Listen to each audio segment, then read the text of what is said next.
Only exam trick YouTube channel में मैं आपका तहे दिल से स्वागत करता हूं। चलिए दोस्तों, ये फिजिक्स का ये दूसरा चैप्टर है। ये टीसीएस द्वारा पूछे गए 2018 से वर्तमान तक के सभी प्रश्नों को इसमें शामिल किया गया है। कुछ न्यूमेरिकल्स भी होंगे, तो उसमें जो है जो हल्का हल्का होगा, जो टाइम कम लेगा, उसको हम बनाते चलेंगे, और बाकी जो है जो टाइम लेने वाला होगा उसको हम टिक करा देंगे, और बाकी जो है अगर न्यूमेरिकल का अलग से जानना होगा तो वीडियो अपलोड कर देंगे। ठीक है, तो चलिए क्वेश्चन नंबर पहला से स्टार्ट करते हैं। कह रहा है क्वेश्चन क्या कि निम्नलिखित, ये चैप्टर का नाम है सदिश एवं अदिश राशियाँ। ठीक है, तो देखिए पहला क्वेश्चन है, निम्नलिखित में से कौन सा एक समूह से संबंधित नहीं है। तो इसमें जो है द्रव्यमान जो है समूह से संबंधित नहीं है, बाकी एक ही है।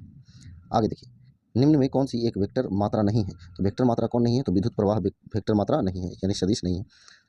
आगे, एक वस्तु पर बल लगने के बावजूद भी किया गया कार्य शून्य होगा यदि उसका विस्थापन क्या होगा, तो जीरो होगा, यानी शून्य होगा।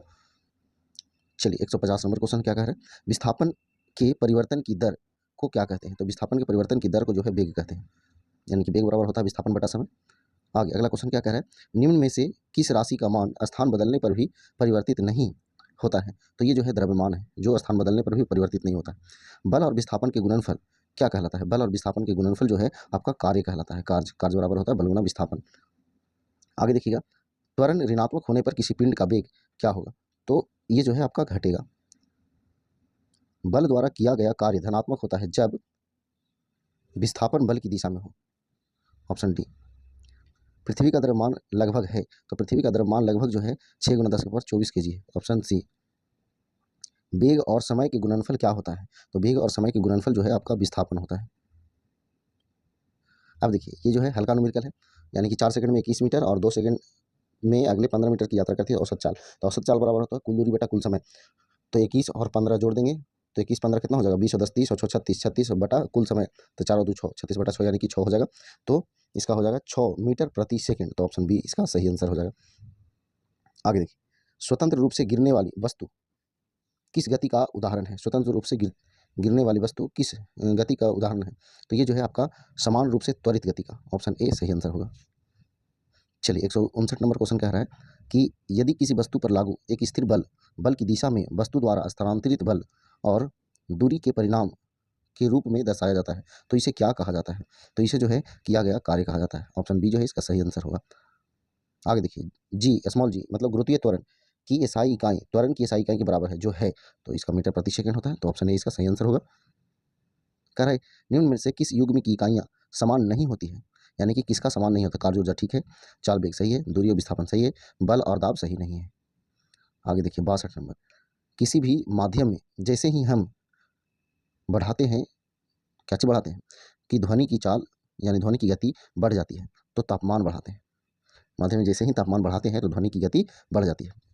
आगे देखिए, आगे देखिए 63 नंबर क्वेश्चन, कार्य जो है किसका गुणनफल है। तो कार्य बराबर होता है बल गुना विस्थापन। तो देखिए, बल और वस्तु का बल की दिशा में विस्थापन। तो ऑप्शन बी इसका सही आंसर होगा। 164 नंबर, किसी वस्तु द्वारा किया गया कार्य दिया हुआ है 56 जूल, उस पर लगाया गया बल जो है 7 न्यूटन है। तो विस्थापन, तो कार्य बराबर बल गुना विस्थापन होता है। तो ये सीधा सीधा काट देना है खाली। तो विस्थापन जो है आपका काट देंगे, तो 7 × 56 8, और विस्थापन है तो इसका मात्रक मीटर होगा, तो 8 मीटर हो जाएगा। औसत चाल और औसत वेग वस्तु की गति दर्शाता है, तो दिए गए अंतराल के दौरान। ऑप्शन सी इसका सही आंसर होगा। 66 देखिएगा, कह रहा पृथ्वी की सतह पर जहां वायु का घर्षण नगण्य हो, वस्तु मतलब किस वेग से गिरती है। तो वस्तु जो है एक समान त्वरण से गिरती है। ऑप्शन सी होगा।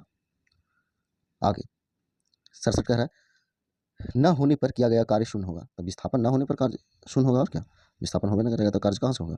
आगे 168 नंबर क्वेश्चन कह रहा है, एक वस्तु का द्रव्यमान 10 kg है, पृथ्वी पर इसका भार क्या होगा, जबकि गुरुत्वीय त्वरण का मान दिया हुआ है 10 मीटर प्रति सेकंड। तो देखिए, भार बराबर होता है डब्ल्यू से सूचित करते हैं, डब्ल्यू बराबर होता है mg, एम दिया हुआ है, जी का मान भी दिया हुआ है, तो दोनों को गुणा कर देंगे तो सीधा सीधा जो है आपका 100 न्यूटन हो जाएगा। ऑप्शन डी सही आंसर हो जाएगा। आगे देखिएगा 169 कह रहा है, निम्नलिखित में से कौन सा समीकरण स्थिति वेग के संबंध को दर्शाता है। तो ये जो है आपका v² - u² बराबर 2as। ऑप्शन ए सही है। आगे देखिए 70 नंबर कह रहा है, वह भौतिक राशि है जो कभी भी ऋणात्मक नहीं हो सकती है।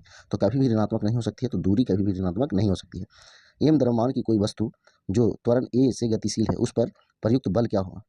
तो प्रयुक्त बल जो है आपका F बराबर ma होगा। Option D. देखिए फिर हल्का न्यूमेरिकल है, कह रहा है 150 केजी द्रव्यमान की एक वस्तु 5 सेकंड में 6 मीटर प्रति सेकंड से 16 मीटर प्रति सेकंड की वेग से त्वरित हो जाती है। तो त्वरण निकालना है। तो त्वरण बराबर वेग में परिवर्तन के दर को कहते हैं, यानी वेग बटा समय। तो वेग जो है परिवर्तन 6 से हो गया 16, तो 10 हो गया, 10 परिवर्तन हुआ, और समय कितना है तो 5, तो 10 में जो है 5 से भगा दे देंगे तो कितना हो जाएगा, 2 आ जाएगा, और त्वरण है तो मीटर प्रति सेकंड स्क्वायर, यानी ऑप्शन सी आंसर हो जाएगा। आगे देखिए 173, वेग में परिवर्तन लाने वाला समय, यानी कि कह रहा है क्या, वेग में परिवर्तन बटा लगने वाला समय, तो ही वेग में परिवर्तन की दर को क्या कहते हैं, त्वरण कहते हैं। तो ऑप्शन बी सही आंसर होगा। इकाई समय में किसी वस्तु द्वारा तय की गई दूरी क्या कहलाता है। तो ये जो है आपका कह रहा है क्या, इकाई समय में किसी वस्तु द्वारा तय की गई दूरी को क्या कहते हैं, तो औसत गति कहते हैं। आगे देखिए 75 नंबर, कह रहा है समय के साथ किसी वस्तु के वेग दिखाने वाले ग्राफ को कहा जाता है। तो दिखाने वाले ग्राफ को कहा जाता है वेग समय ग्राफ, ऑप्शन सी। चाल एस, दूरी डी और समय टी का सही संबंध क्या है। तो सही संबंध जो है आपका एस बराबर डी बाई टी। किसी भी समय कार की खाली जगह चाल को किसके स्पीडोमीटर द्वारा मापा जा सकता है। तो ये जो है आपका तात्क्षणिक। चलिए आगे बढ़ते हैं। क्या कह रहा है, कुछ राशियों के भौतिक गुण को दर्शाने के लिए उनके परिणाम के साथ दिशा भी निर्दिष्ट की जाती है। इस प्रकार की भौतिक राशि को क्या कहा जाता है, तो ये सदिश कहा जाता है।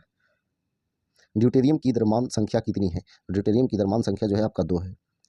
आगे देखिएगा, द्रव्यमान और भार के बारे में निम्नलिखित में से क्या सही है, सही पूछ रहा है।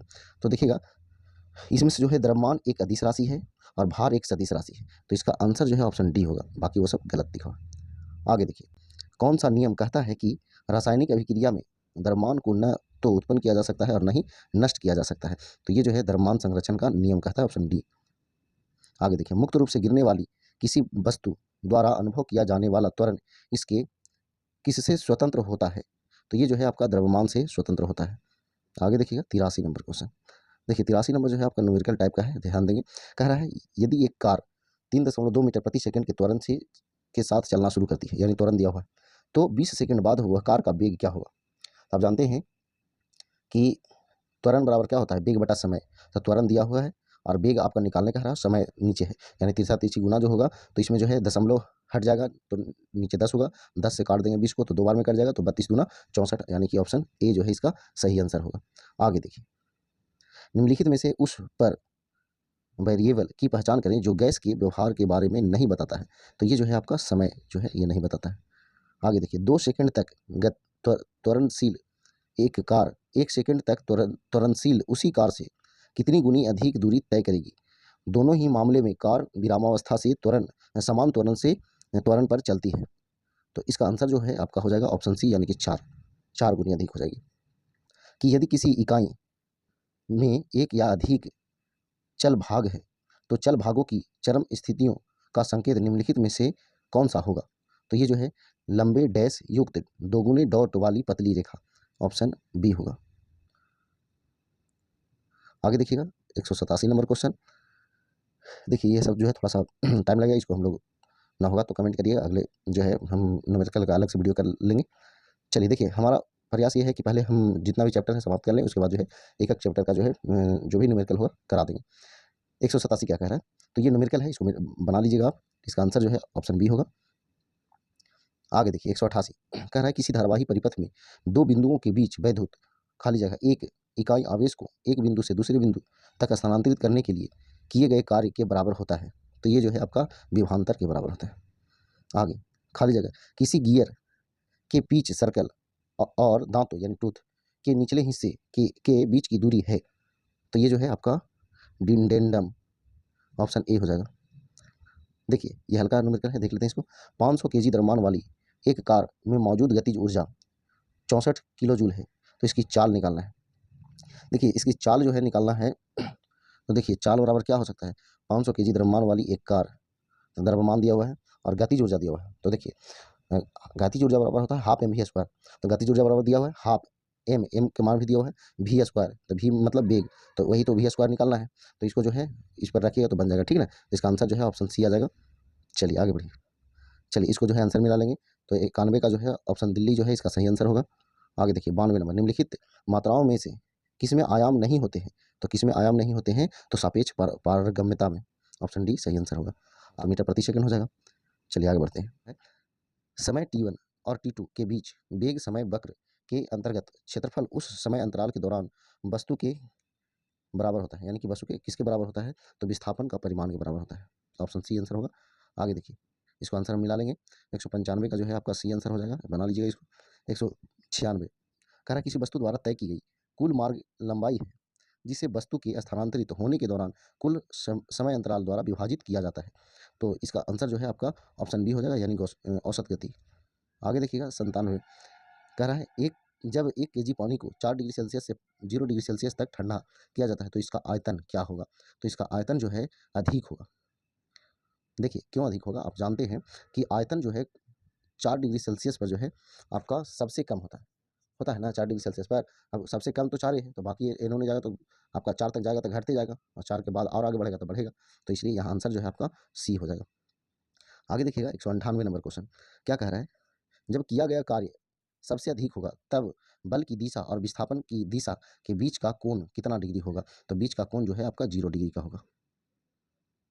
चलिए 199 का आंसर हो जाएगा सी। आगे 200 कोई वस्तु नियत त्वरण के साथ विराम से चलना शुरू करती है, इसका वेग कितना होगा? तो इसका वेग जो है आपका सीधे समय के लिए समानुपातिक होगा। तो ऑप्शन सी इसका सही आंसर होगा। आगे देखिएगा, देखिए ये 201 नंबर, तो इसका आंसर जो है आपका ऑप्शन ए हो जाएगा। जब पानी की एक निश्चित मात्रा का तापमान 0 डिग्री सेल्सियस से 4 बढ़ाकर 4 डिग्री सेल्सियस कर दिया जाता है तो इसका आयतन क्या होगा? तो आयतन तो कम होगा, क्योंकि आयतन जो है सबसे कम 4 डिग्री पर होता है। आगे देखिए 103 नंबर कह रहा विभवांतर यानी पोटेंशियल डिफरेंस की एसआई इकाई क्या है? तो विभवांतर का तो वोल्ट है। ऑप्शन सी आंसर हो जाएगा। आगे देखिए 104 नंबर, तो 104 नंबर भी आंसर मिला लीजिए, तो ऑप्शन सी आंसर हो जाएगा। आगे देखिएगा निम्नलिखित में से कौन सी मूल इकाई नहीं है? तो कह रहा है कौन सी मूल इकाई नहीं है? तो रेडियन नहीं है। रेडियन किसका मात्रक है? तो कमेंट बॉक्स में जरूर बताइए। देखिए 106 नंबर का आंसर जो है ऑप्शन बी हो जाएगा। 7 नंबर क्वेश्चन का आंसर जो है हो जाएगा ऑप्शन सी। आगे देखिएगा 8 नंबर कह रहा है कोई पिंड विराम से चलना शुरू करता है, इसका विस्थापन किसके समानुपातिक तब होता है जब इसका त्वरण स्थित हो। तो ये जो है ऑप्शन बी होगा आंसर, शुरू किए गए समय के। आगे देखिए 109 नंबर कह रहा है यदि किसी मशीन पर भार एल है और भार द्वारा तय की गई दूरी एल डी है तो भार द्वारा किया गया कार्य कितना होगा? तो भार द्वारा किया गया कार्य जो है एल गुना एल डी हो जाएगा, ऑप्शन सी। 10 तनाव ज्ञात करने का सूत्र है, तो तनाव ज्ञात करने का सूत्र है बल बटा क्षेत्रफल, ऑप्शन ए। आगे देखिए 111 नंबर क्वेश्चन कह रहा प्रति इकाई समय में किसी वस्तु के वेग परिवर्तन को कहा जाता है? तो वेग परिवर्तन को त्वरण कहा जाता है। ऑप्शन बी इसका सही आंसर होगा। आगे देखिएगा 112 नंबर क्वेश्चन कह रहा है निम्नलिखित में से कौन सी राशि किलोग्राम प्रति घन मीटर में व्यक्त की जाती है? तो ये जो है घनत्व। इनमें से कौन सी राशि सदिश नहीं है? कह रहा है सदिश राशि कौन नहीं है? तो विद्युत धारा सदिश नहीं है। आगे देखिए निम्नलिखित में से कौन सी अदिश राशि नहीं है? अब अदिश राशि कह रहा है कि कौन नहीं है, तो बल जो है नहीं है, ये सदिश राशि है। एक सदिश राशि में परिमाण और दिशा दोनों होते हैं, जबकि अदिश राशि में केवल परिमाण होता है और दिशा नहीं होती है। निम्न में से कौन सा एक सदिश राशि है? तो सदिश राशि कौन है? तो विस्थापन जो है सदिश राशि है, बाकी सब अदिश राशि है। कह रहा है किसमें का केवल परिमाण है लेकिन दिशा नहीं है? तो आप जानते हैं कि इसमें जो है जो अदिश राशि होगा उसी में परिमाण होगा, दिशा नहीं होगा। तो इसका आंसर जो है आपका कार्य हो जाएगा। आगे निम्नलिखित में से किस जोड़े की दिशा हमेशा एक समान होती है? किस जोड़े की दिशा हमेशा एक समान होती है? तो बल और त्वरण का। ये दोनों जो है आपका सदिश राशि है, बाकी दोनों अलग अलग है।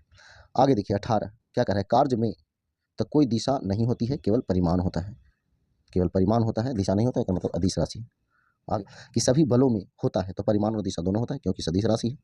निम्नलिखित में से किसकी केवल परिमाण है और कोई दिशा नहीं है? बोले तो आपका अदिश राशि। कोई दिशा नहीं है तो बोल रहा है अदिश राशि, तो यहाँ पे कार्य जो है आपका आंसर हो जाएगा। अगला क्वेश्चन कह रहा है निम्नलिखित में से कौन सी मात्रा अपनी गति के साथ साथ गति की दिशा को निर्दिष्ट करती है? तो गति की दिशा को निर्दिष्ट करती है तो वेग। दो सदिशों वेक्टर का योग अधिकतम होने पर उनके बीच का कोण होगा, तो उनके बीच का कोण होगा 0 डिग्री, ऑप्शन सी। निम्नलिखित में से कौन सी सदिश मात्राएं हैं?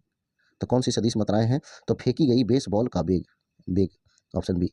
आगे देखिए 224 कह रहा है क्या एक वस्तु अनुकूल आवर्ती गति से अपने अधिकतम विस्थापन पर है, निम्नलिखित में से कौन से परिमाण अपने अधिकतम पर है?